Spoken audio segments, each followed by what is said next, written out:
It's the Sci-Fantasy Football Podcast. I'm Nick Testoni. Welcome back, my co-host, after missing an episode, Joe Briner. Joe, we'll talk about my team. It's hilarious at this point. I don't even, it doesn't even make any sense. But we are recording this during Monday Night Football between the Raiders and the Chiefs. So if you hear some reactions in the background, maybe we're just peeking at the game. I am watching it, not for this league. It won't help me in the slightest there, but my other two leagues, I'm doing pretty damn good. But Joe, you're on sabbatical. Welcome back. How you feeling? Thank you very much. Feeling I'll say feeling Russell Wilson, dude. You guys chimed in a little bit for me on Russ. I mean, he seems to always take the headline for me and my team because he's the wishy-washy player on my roster. It's good to be back. I felt a little bad that I had to miss, but I just got a lot going on right now. I did get a new job. I'm only bringing that up just because a lot of the close friends will be listening to this. So I just got a lot going on also with baseball, still assistant coach there. So a lot going on. Shout out to Soup for subbing in for me. I did appreciate that a lot. But my team, I went up against Jackson this week. It's not looking like I'm going to get a victory, but I'm excited to be back, so it's good to be here. Like I said, shout out to Soup for subbing in for me. He was a great co-host with you. I listened to you guys' podcast. It was a good time. Yeah, Soup came over. He sat in with me in the studio, I guess you could say, and we had a good time. We were just going back and forth, making fun of Russ. Hey, you want to get to the news, Joe? Let's do it. All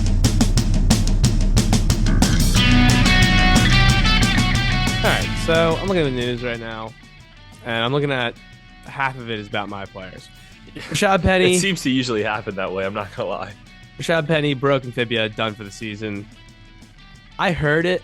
I was driving to work, and the guys, I don't know their names, but they're really good. They pretty much do live coverage on the Fantasy Sports Channel on Sirius XM, and they said it didn't look good. It was on the cart. Everyone came over and teammates were talking to him, which is never a good sign. So broken fibula, done for the year. Ken Walker, obviously going to be a priority on the waiver wire. I don't know if he steps into just a huge role because they still have DJ Dallas, Travis Homer there, but obviously Ken Walker probably up to this point the biggest waiver out of the year. Yeah, I was just going to chime in on the next guy. I'll say this real quick because then I'll say the point that I was going to say. James Conner also left the game against Philly with a rib injury. He left in the late second quarter. Yes. Also yours, you recently. The next guy will be too. Yeah, he left the game in late second quarter, didn't return. But the only reason I wanted to say him first is because Eno Benjamin was the guy that filled into that role, as well as Ken Walker filled in for Rashad Penny. And those both of those players are on the waiver wire, and I do have number one priority. There's also some other guys out there that I'm looking at too. So I've been number one on the priority. I haven't used it since the beginning of the season. And so there's a few guys that I don't really know who I'm going to pick up just yet. But keeping it going here, T. Higgins. Real quick, just to add to that James Conner thing with Eno Benjamin, Darrell Williams also left that game. Yes, good call. So Eno Benjamin seems to have it all to himself right now. Yeah, that's a great call. But like I was going to say, I'm sorry, another guy on your roster here, T. Higgins. This was brutal for everybody who started T. Higgins, and I know that you're not alone in that situation. But ankle, he was limited. He had an ankle injury, limited all week in practice, but was good to go according to what we all thought for the game. And then he plays, I think, 8 of 10 snaps on the first drive or something like that. I think I saw, or maybe it was the first quarter, and then doesn't come back for the rest of the game and puts up a 0. Yeah, this is mind-boggling to me because he had been playing through this injury, I think, coming into last game. Or at least, at the very minimum, was playing through this injury during that Dolphins game where he played very well. And that was Thursday night last week. So he had all that time to be ready, and he was limited practice almost the entire time. There was no indication that he wasn't going to play. And, I mean, he like you said, he played, I think, one series or at the minimum one quarter, and I was at the game, didn't see him at all. Yeah, it kind of reminded me of big old gooser. It reminded me when Keenan Allen, T. Higgins didn't tell everybody in the fantasy community to start him. But I don't know if you remember, I think it was last year. Keenan Allen was limited or maybe didn't even practice all week and then comes in and ends up playing, and he tells everybody to start him, and then doesn't really play the entire game. Yeah, crazy with the Gooser. Keeping it rolling, Tyreek Hill was spotted in a walking boot leaving the stadium after a big old L to the other team that he was rumored to be going to during the offseason, the Jets. Shout out our Jets fans. Soup, of course. I mean, this was a weird game.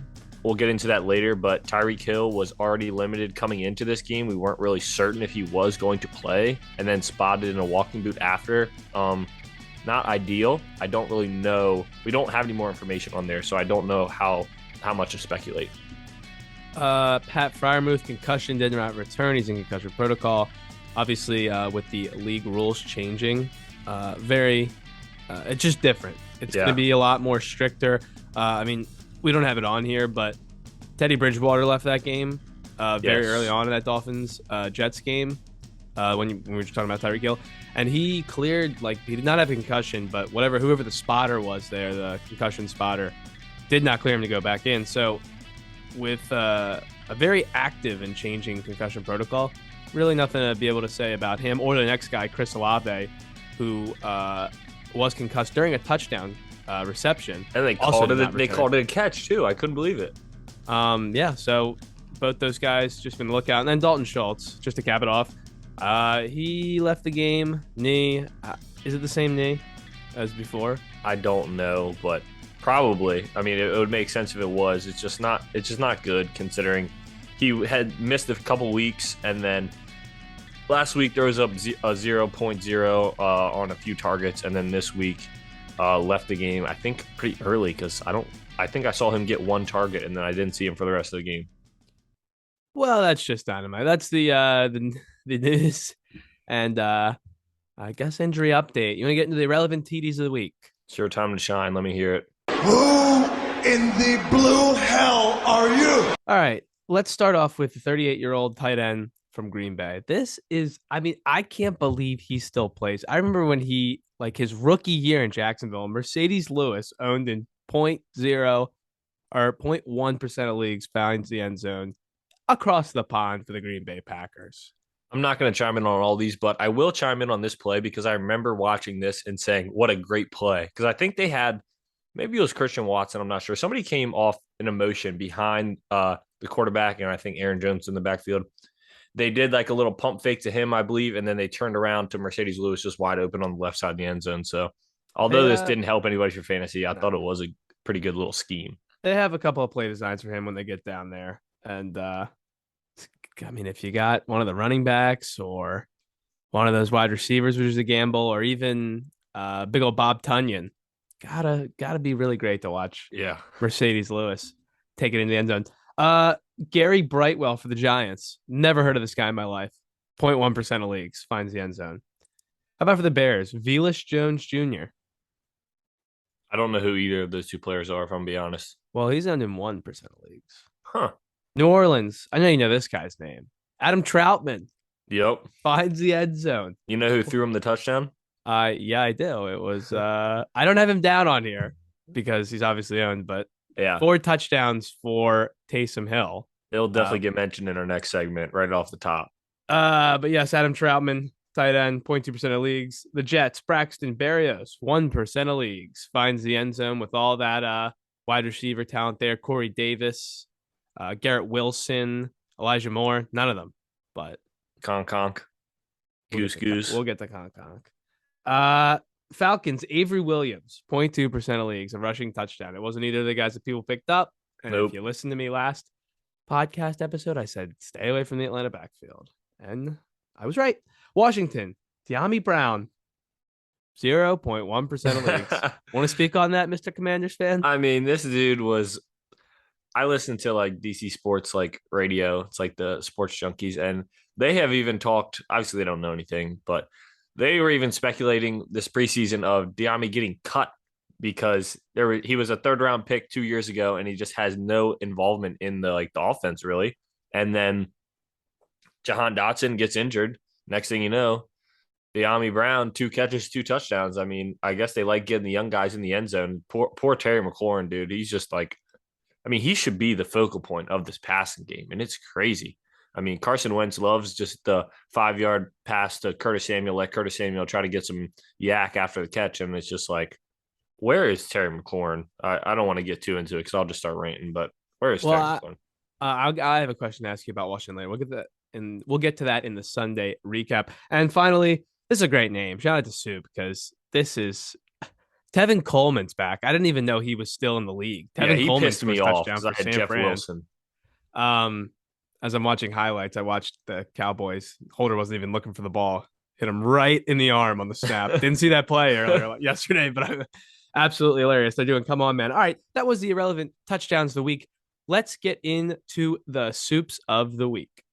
Washington. Jamal Adams, I'm the best in the nation. Yeah, soups of the week starting off hot with I don't know the percentage of leagues owned, but I couldn't imagine he was started in very many. Shout out Sam Smith. There was a lot of talk in our group chat about this. It was a great start. Not that the tight end like waiver wire was looking that good because he does have Kyle Pitts, and Kyle Pitts was out this week, so he was looking for somebody. I know he added Mike Gesicki at first, dropped him, picked up Taysom Hill, puts him in. In our league, he got like 40 something points. He's the soup of the week, to be honest. I mean, the number one player of each week should be the soup of the week. And for our scoring format, I believe that was Taysom Hill. Other guys that scored over 30 in our league format, Leonard Fournette. These are a lot of Jake Willis players right here, all three of them. Leonard Fournette, Austin Eckler, Gabe Davis. Gabe Davis, three catches. Yeah, I was going to say 3 catches. Come on. And the complete opposite, Justin Jefferson had like 85 catches against me, of course.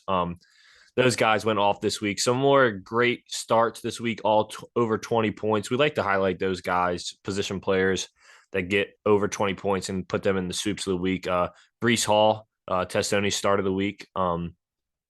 Great start of the week there. Brees Hall is really coming into form. Tyler Lockett, Derrick Henry, Dalvin Cook, those two running backs right there are guys that Derrick Henry had a few bad weeks early. He's been pretty well throughout the next few weeks. Dalvin Cook finally finding the end zone twice, actually. Cooper Kupp, no stranger. The soups of the week. Nick Chubb, no stranger. Stephon Diggs, no stranger. Jacoby Myers, I think this is probably his first time as a soup of the week. He has dealt with injury. Alvin Kamara, this is his first time as well. He finally, I don't think he found the end zone though, but he did get a lot of work. Fumble too. Yeah, you're right. Oh. He did fumble. Mike Williams, I think he broke the streak. Wasn't he supposed to be Yeah, a it was Tyler of the back-to-back week? good weeks for Mike Williams. Had 10 catches. Yeah, he always gets involved in this segment, whether it's Tyler or Soups of the Week. This time it's Soups. Christian McCaffrey, Mark Andrews, Hollywood Brown, who's just been great all season so far. Ramondre Stevenson against Detroit really picks up the slack with a Damian Harris hamstring injury. Saquon Barkley. Jeff Wilson still gets over 20 points in our format, but 2 touchdowns to Tevin Coleman. You already mentioned that. Dameon Pierce, another rookie running back coming into form. He had one run that reminded me of Marshawn Lynch beast mode where he broke like 8 tackles. He almost got in the end zone on that run. And Amari Cooper sneaks in at, I believe, like 21 points this week. Those are our soups of the week. Shout out to those guys. I hope you started them. If you did, you were happy with the outcome. We have our top 5 quarterbacks of the week. Most of these guys have been no stranger to the top 5 so far. At least 3 of the 5 have been in the top 5 consistently. One of them has been either in the top 5 or probably the bottom 5. He's like a Mike Williams. But Josh Allen, Jalen Hurts, Geno Smith, who's just been getting it done. Kirk Cousins sitting on my bench, recently traded for him. I hate you, Russell Wilson. Should have started Kirk Cousins. I don't really think it will matter. And Carson Wentz, who's the guy I was relating to Mike Williams. He's been in the top 5 or bottom 5. I think that's what it's been this entire season so far. Although he did throw a pick late in the game and Washington ended up losing, Carson Wentz still finds his way into the top 5 quarterbacks. Geno Smith is the guy that I want to talk about for a hot second because he's good. I started him in another league. Dude, he's getting it done. And not just fantasy wise. I know, not just fantasy wise. He's getting it done in the NFL. Like the Seahawks, I mean, I know they just lost, but they had a true shot of beating the Saints right there. And Geno Smith is not the reason for any of the losses, really, that Seattle has seen. It's really their defense who hasn't been able to stop a soul. Well, I was going to say he brings the exact same upside, before we'll talk about Jared Goff, but the exact same upside, right, that Jared Goff has where he's getting it done. There's good weapons there, and their defense is so bad that they're always going to be trying to score. So, I mean, Seattle, nobody thought they were going to be. A lot of those guys thought they'd take a hit with Wilson leaving. They're fine. And obviously Rashad Penny's gone now, but like Kem Walker had a good game once Penny left. So I think that offense is just going to be fine. Tight end, still nothing there, but the two wide receivers and the running back, perfectly good starts, it seems like, for the rest of the year. Yeah, I'm with you there. Now we get into some Tylers of the week. Yeah, Mo, that team sure did suck last night. They just plain sucked. I've seen teams suck before, but they were the suckiest bunch of sucks that ever sucked. These guys all in the single digits. Let me, can I take over the first part of this? Of course you All right, I'm going to ruin a couple. I know you have a nice order, but I'm just going to read you some Tylers of the week. can. Are you going to James go down your Conner, roster? James Conner, J.K. Dobbins, Jerry Jeudy, A.J. Brown, Tyler Conklin, T. Higgins. That's also known as my starting lineup this week. I mean, yeah, go ahead. You have anything If to I say? could do some quick math between, so I also have two defenders, a quarterback, and a kicker. Take them out. Those players that I just listed you there, they got me a combined 25 points. Oh my God, there's some good names in there too. That's the worst part. 25 points from James Conner, J.K. Dobbins, Jerry Jeudy, A.J. Brown, Tyler Conklin, T. Higgins. That's all I got. You can take the rest of your segment, Joe. I just thought I'd throw out my team. I'm sorry. Haven't even cracked 60 yet. Or excuse me, haven't even cracked. No, that's correct. I haven't cracked 60 points yet. It's one of the worst weeks probably in the history of the league. So Max Crosby can get a couple tackles. I'll break 60. No way I'm getting to 70. And should be a good time. We'll get to it. I'll get to my little rant later, but that's okay. Yeah, starting off Tylers of the week, I'm going to talk about one of the guys you mentioned just because he did put up the goose egg, Tyler Conklin, 0.0 when he's been like a viable tight end option. So it really sucks to see that. Just going to run through these real quick. You mentioned a few of the big names that are sadly on your roster, but Miles Sanders, Michael Gallup, I put on this just because he was started in our league. He was worth the Joe Burrow trade, I'm sure. Jerry Jeudy, one of your guys, Ezekiel Elliott, your sit of the week. Excuse me. So you have a start of the week in the Soups and a sit of the week on the Tylers. You love to see that. George Kittle on this list, Robert Woods. Some people were hoping Robert Woods would really step into more considering Treylon Burks is on IR, but just doesn't seem to be the case just yet. Drake London, back-to-back terrible weeks. Marcus Mariota has not been getting it done. No, he is not. Antonio Gibson, he was out carried by Brian Robinson by almost 2-1.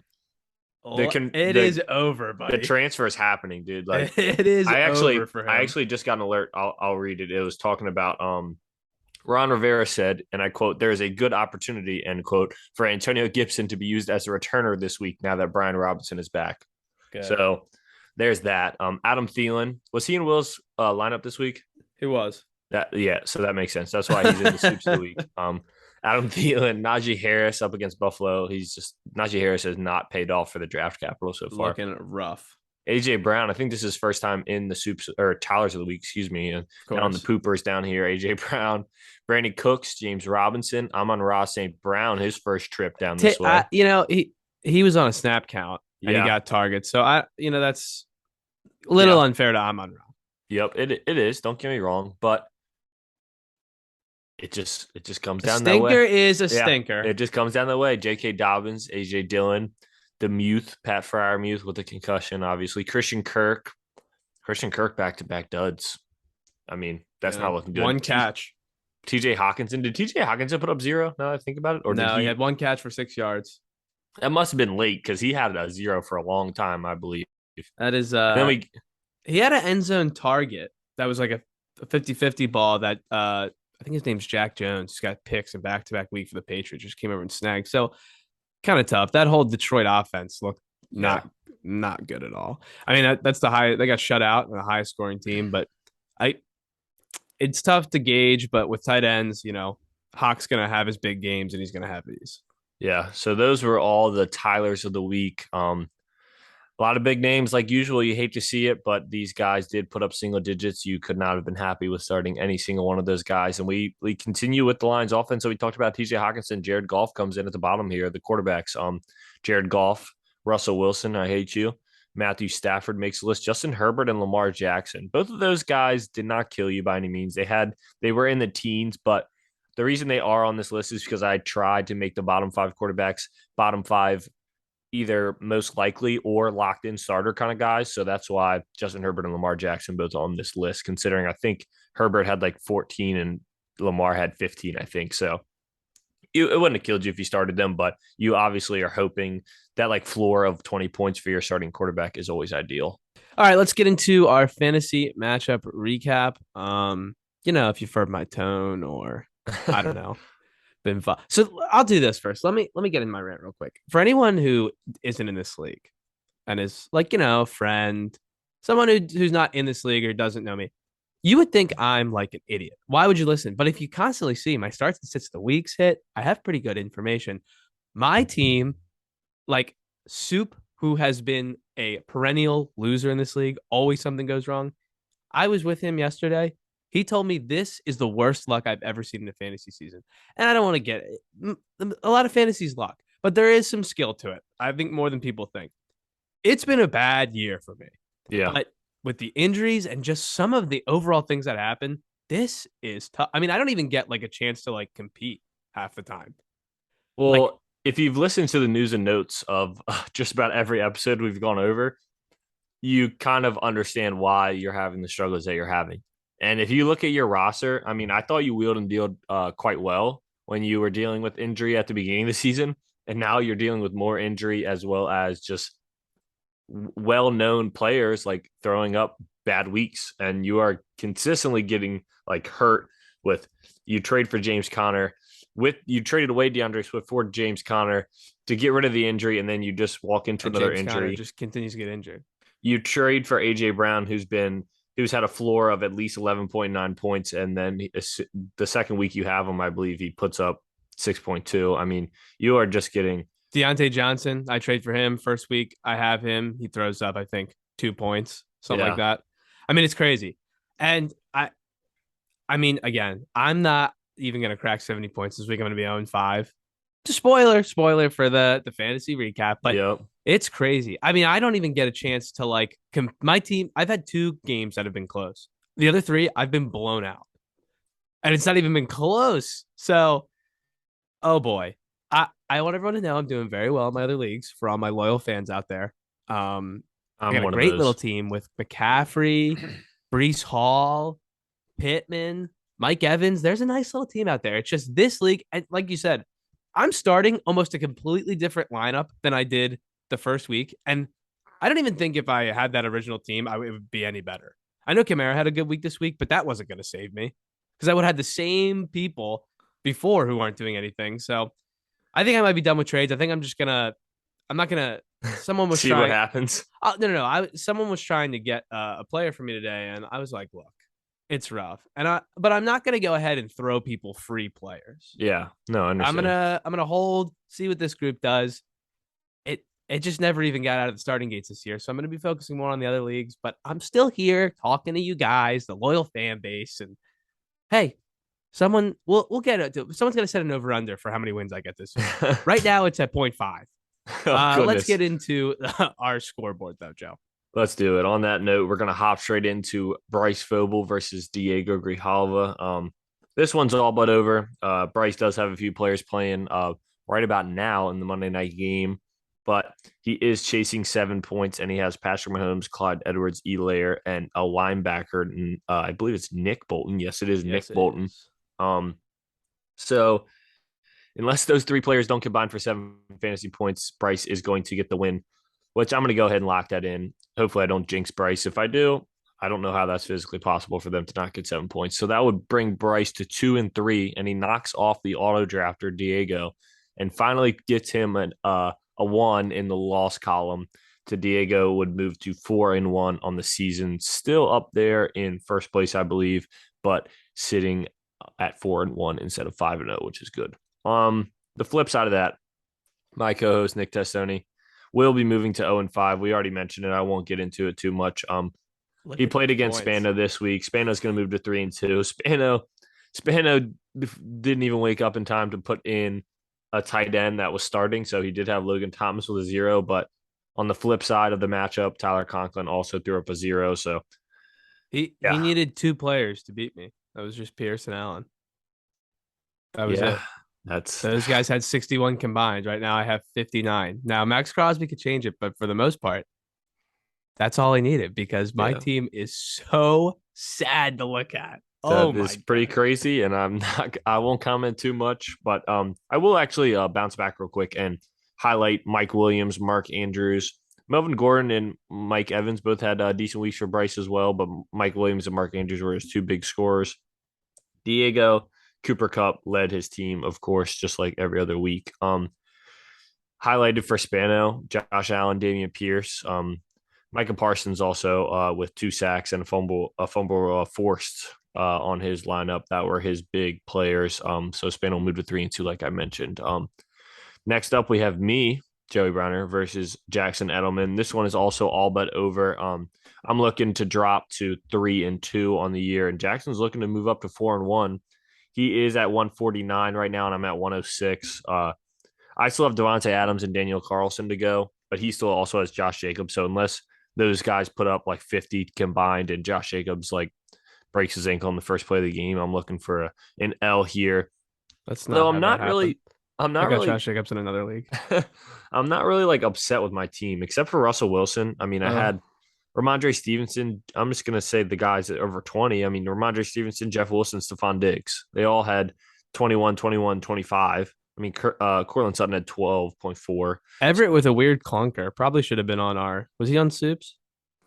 That's a good call. I don't know if he was. He was not. So yeah, Gerald Everett should have also been on the Tyler's of the week. Excuse me. Let's go ahead and throw him on there. I don't know how I missed that one, but yeah, Gerald Everett was dealing with an injury during the week. He popped up on the injury report, I think like Wednesday or Thursday. I think it was a hamstring. I don't know if he was limited during the game. Yes, it was a hamstring. I don't know if he was limited during the game, but that has to have something to do with it, considering he only had like 3 targets, 1 catch. Just a weird one. But Jackson's roster, he made some great trades. I'll be honest. He made some great trades that has really rounded out his roster, and it's just on paper it looks phenomenal. His week led by Derrick Henry, Alvin Kamara, and Justin Jefferson. I mean, just to say those 3 names on one team is a very, very good thing for Jackson, at least a bad thing for the rest of the league. Those are his highlighted players, and he's looking to move to 4-1, like I mentioned. Next, we do have Soup and Sammy's versus Andy Collins, the commissioner. This game is over. Andy Collins finishes the week at 99.26, led by really only Carson Wentz getting 24 for him. Kareem Hunt did find the end zone, but I believe that was his only touchdown in his entire roster. Yes, it was. Soup has 108 right now, and he still has Darren Waller to play, so that's already locked in. Like I was saying, Dalvin Cook found the end zone twice for him. I know he was excited to see that. Tyreek Hill, 7 for 47. Not his best day, but still put up 13 points. Let's see what else we got here. Miles Sanders was on a Tyler of the week. He put up a dud, but Devin Duvernay also got 12.8 for him in the flex. I thought that was a nice little flex play by him. Soup will be moving up to 2-3, and Andy will be dropping down to 2-3. Yeah, so shout out Soup. Andy has been dealing with an injury bug big time, so he's in similar boat to you, but not the same boat. I'll say. I won't say anything else. I'm on a fucking raft that's going down. Yeah. I'm in no boat, Joe. I You're think on, like, at this you're like point in a movie. I'm actually in the water with just my nose above the sea line. You're like in the movie where somehow there's like a pallet of wood that's in the water that like somebody's standing on and like rowing with another piece of wood. But continuing on, Sam Smith is going to drop to 1-4. This is a shockingly. shootout. This was a shootout. He definitely doesn't deserve it. He deserves a win this week with his team. But Jake Wills will be moving to 3-2 on the week, hooked on a Thielen with Adam Thielen in the roster, so you know he did not put up a good week. Sam Smith highlighted by his 2 stud running backs, Christian McCaffrey and Saquon Barkley, but really highlighted Hall. this week. Oh yes, Breece Hall down to flex. I mean, I tried to get Breece Hall from last week actually, but I tried all year. Yeah. Nope. And his tight end position, Taysom Hill, the tight end who had 0 catches for 0 yards. That tight end did have 4 total touchdowns, though. He ran 3 and he threw 1. 40.08 points in our format. And that wasn't good enough. Jake Wills put up 182 on the backs of Austin Eckler, Leonard Fournette, Jacoby Myers, and Gabe Davis. Whoa. I mean, that's what? 30, 60, let's say 70, 95, 100. That's like 130 points just from those 4 players, basically. Yeah. So I mean, that's going to get it done. Those 4 players would have beat a decent amount of the league this year or this week, excuse me. So Wills will move to 3-2. Sam Smith drops down to 1-4. And the only really still close matchup we have going on is Derek Titano versus Andrew Atkins. The projection is 145 with Derek here, who against Atkins, who's finished at 143.5. Derek still has Travis Kelce to play right now, actually. The Raiders are getting the ball first. The game just started here where we're watching. Chasing about 16 points. He's looking for about 16, 17 points from Kelce for a win. Yeah, so very, very doable. You would almost, I mean, obviously they are projecting, so you would probably project that Travis Kelce should get that. But we'll see. No. You never know. Him. You never know. Playing against Travis Kelce in the other leagues that matter to me now. So highlighting other guys in this matchup is Tyler Lockett, Marquise Brown, wide receivers for Derek here. Both put up 22 and 29. On the other side, the best running back in fantasy football so far this year, Nick Chubb, puts up another 28.4 week. As well as David Montgomery had a nice week coming off injury, 18.2, and Chris Olave, who did indeed get knocked out cold during that touchdown catch they had. The also yards leader. Yeah. And Dallas Goedert has just continued to get it done as well. So that is the close matchup. I will not declare a winner for that one just yet. But as of now, Derek is 2-2 and Atkins is 3-1. So 4-1 is a possibility, as well as 3-2 for Derek is a possibility. So we'll see what happens with that. And that is the fantasy matchup recap for the boys. Let's take a quick break. When we get back, we will get into the Sunday recap. Let's do it.